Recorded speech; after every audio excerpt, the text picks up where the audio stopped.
अगर आपके पास 35 एलपीए का ऑफर लेटर आ चुका है और अब आप कंफ्यूज हो चुके हो कि इस ऑफर लेटर से मैं अपनी इन हैंड सैलरी किस तरह से कैलकुलेट करूंगा, तो ये वीडियो स्पेशली आप लोगों के लिए बनाई गई है। जब आप इस वीडियो को लास्ट तक देखोगे तो आप खुद ही रियलाइज कर जाओगे कि आप अपनी इन हैंड सैलरी किस तरह से कैलकुलेट करेंगे और इन दी एंड आपको कितनी इन हैंड सैलरी मिलेगी। So now without just wasting any time, watch the video till the and.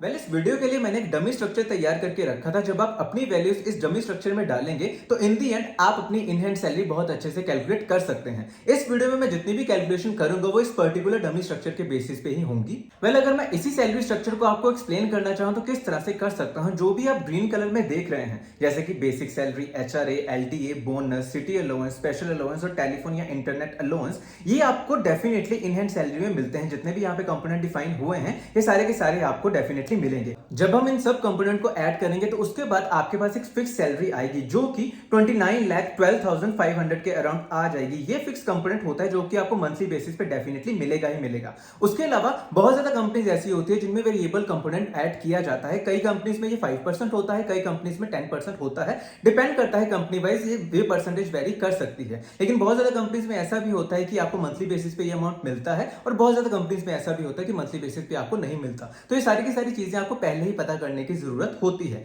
लेकिन इस कंपोनेंट को आपको अपनी फिक्स सैलरी वाले कंपोनेंट में ऐड करने की जरूरत होती है। जब आप इन दोनों कंपोनेंट को ऐड करेंगे तो उसके बाद जो आपका टोटल ग्रोस सैलरी बन के आएगा वो होगा 32,3750 रुपीज। टोटल ग्रोस सैलरी जो आपकी निकल के आई है यही आपकी टैक्सेबल इनकम होती है, यानी कि इसी अमाउंट पर आपको टैक्स देना पड़ता है। इसके अलावा और भी कंपोनेंट होते हैं जिन पर आपको टैक्स नहीं देना पड़ता और वो आपको मंथली बेसिस पे भी नहीं मिलते, जैसे कि पीएफ, एम्प्लॉयर कंट्रीब्यूशन, ग्रेच्युटी और हेल्थ और मेडिकल इंश्योरेंस। ये ऐसे कंपोनेंट होते हैं जो कि आपको डेफिनेटली पर मंथ बेसिस पे नहीं मिलते। जब आप ये सारा का सारा अमाउंट को कैलकुलेट करेंगे तो इन दी एंड आपके पास जो ऑफर लेटर होगा वो 35 एलपीए का होगा। Next point is taxable income. ये आपकी सैलरी का कुछ ऐसा अमाउंट होता है जिस पर आपको टैक्स देने की जरूरत होती है, क्योंकि जितना भी आपका प्रॉपर्ली सीटीसी होता है उस पर आपको टैक्स सारा का सारा नहीं लगता। उनमें से कुछ ही अमाउंट ऐसा होता है जिस पर आपको टैक्स देने की जरूरत होती है और उसी अमाउंट को टैक्सेबल इनकम का नाम दिया जाता है, जिसको आप घटा बढ़ा सकते हो डिपेंडिंग अपॉन कि आप कितनी डिडक्शंस उस अकॉर्डिंग शो करते हो। अब बात करते हैं डिडक्शंस के बारे में, जिसमें सबसे पहली डिडक्शन होती है एचआरए और एलटीए। इसको क्लेम करने के लिए कुछ ऐसे सेट ऑफ रूल्स होते हैं जिसको आपको फॉलो करने की जरूरत होती है और उसी के बेसिस पे आपका ये अमाउंट डिडक्ट किया जाता है, जिसमें ये 4 कंडीशन फॉलो की जाती हैं। इन चारों कंडीशन में जो भी सबसे कम अमाउंट होता है उसी को कंसीडर किया जाता है इन दोनों के क्लेम के लिए। उसके बाद की अगर मैं बात करूं तो एक स्टैंडर्ड डिडक्शन होता है, ये हर एक एम्प्लॉय क्लेम कर सकता है। उसके बाद अगर मैं बात करूं तो वो होता है एटीसी। इसमें आपको कुछ इन्वेस्टमेंट करनी होती है कि आप 1.5 लाख तक का अमाउंट डिडक्ट करवा सकते हो। उसके बाद अगर मैं बात करूं तो होता है 80CCD। इसमें आप 50,000 के अराउंड क्लेम कर सकते हो। Next is deduction under section 80D। तो इसमें जब भी आप कोई भी मेडिकल इंश्योरेंस बाहर से करवाते हो तो उसका आप क्लेम ले सकते हो। अगर मैं पर्टिकुलर इंडिविजुअल की बात करूं तो वो 25,000 के अराउंड क्लेम कर सकता है, लेकिन अगर किसी के पेरेंट 60+ हो तो वो उसके लिए 50,000 का क्लेम भी ले सकता है। अभी के केस में मैं सिर्फ 25,000 का क्लेम ही कंसिडर कर रहा हूं। तो जब आप इन सब वैल्यूज को कैलकुलेट करेंगे तो उसके बाद आपके पास टोटल डिडक्शन का एक अमाउंट आ जाएगा, जिसको आपको टोटल ग्रोस सैलरी से सब्ट्रैक्ट करना पड़ेगा।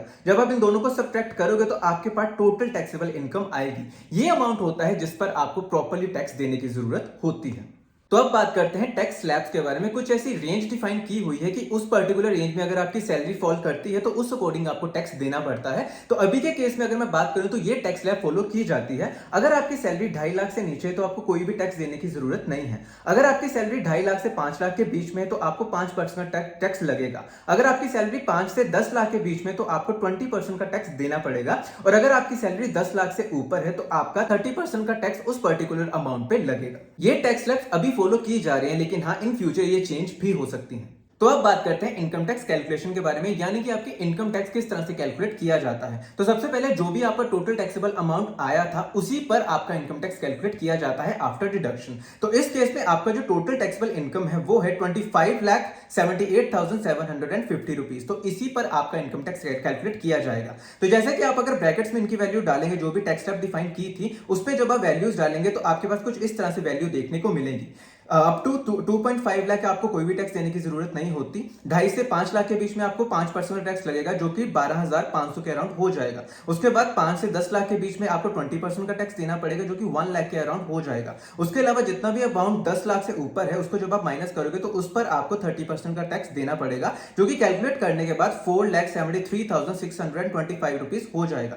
जब आप इन सारी वैल्यूज को कैलकुलेट करेंगे तो आपके पास जो टोटल इनकम टैक्स आएगा वो है 5,86,125 रुपीज। तो ये आपका टोटल इनकम टैक्स कैलकुलेट होके आ गया। अब हम बात करते हैं इन हैंड सैलरी के बारे में। तो जैसे कि आप इस स्क्रीन पर देख रहे हैं, सबसे पहले आपका एक फिक्स सैलरी का कंपोनेंट होता है, जो कि इस केस में 29,12,500 रुपीज है। इसमें आपके जितने भी बाकी सारे कंपोनेंट हैं, जैसे कि income tax, PF, employ contribution, professional tax, ये सारा का सारा चीज डिडक्ट होगा। इनकम टैक्स जो हमने अभी कैलकुलेट किया वही है। पीएफ एम्प्लॉय कंट्रीब्यूशन आपको पता होना चाहिए कि जितना भी आपका एम्प्लॉयर की तरफ से कुछ अमाउंट कटता है, उतना ही एम्प्लॉय की तरफ से भी वो अमाउंट डिडक्ट होता है। तो जितना आपका मेंशन वहां पर किया होता है, आपको पता होना चाहिए कि ये आपका अमाउंट डेफिनेटली डिडक्ट होगा। उसके बाद होता है कि प्रोफेशनल टैक्स। ये आपका एक एडिशनल टैक्स होता है, जो कि हर मंथ आपको 200 रुपीज के अराउंड डिडक्ट किया जाता है।